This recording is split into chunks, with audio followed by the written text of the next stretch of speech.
Hello everybody, good morning. How are you? So आज हामी केही पेस्ट्रीहरू केही डेजर्ट आइटमहरू प्रिपेरेसन गर्दैछौँ र आज हामीले तिनवटा ग्रुपमा डिभाइडेड भएका छौँ। ल यताको ग्रुपमा के छ, तपाईँले के गर्दै हुन्छ? स्पन्ज केक बनाउँदै हुन्छ। तपाईँहरूले के गर्दै हुन्छ?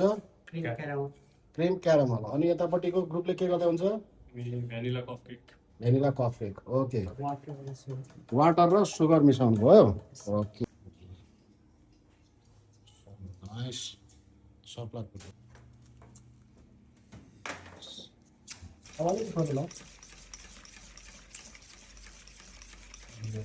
ल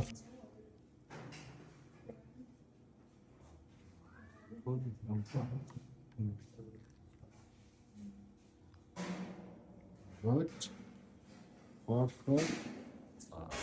यहाँ चाहिँ स्पोन्सको लागि प्रब्लम छ।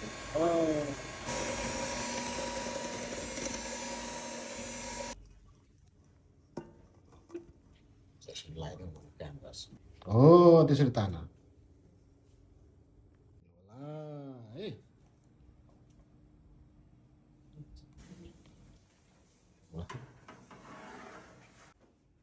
यस, बिस्तारो ठेल।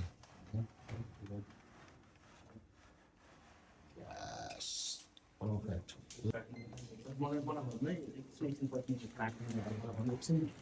ल नेपालकै नम्बर 1 होटल स्कुलमा चाहिँ नम्बर 1 कपकेकहरूको चाहिँ गार्निस भइरहेछ है।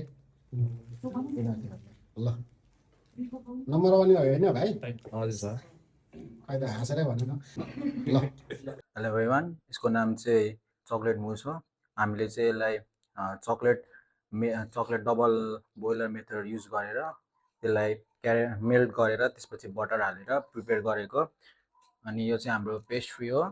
अनि यो चाहिँ कप केक, अनि क्यारेमल custard, and this one is lemon tart, and that one is शिखरनी, and this one is what is this, sai tukra, and this one is bread and butter puri.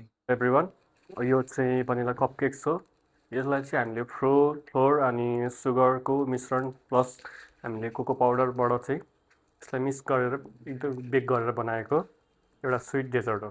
Thank you. Hello everyone, today I have made lemon tart, which is the mixture of little bit sour, little bit sweet combo. And here it is also I made Sekharni, which is made by Honkard and little bit sweet. नमस्ते, मेरो नाम निरज तामाङ। यो चाहिँ साई टुक्रा fry bread. हामीले चाहिँ bread र fry गरेर ब्रेड बनाएको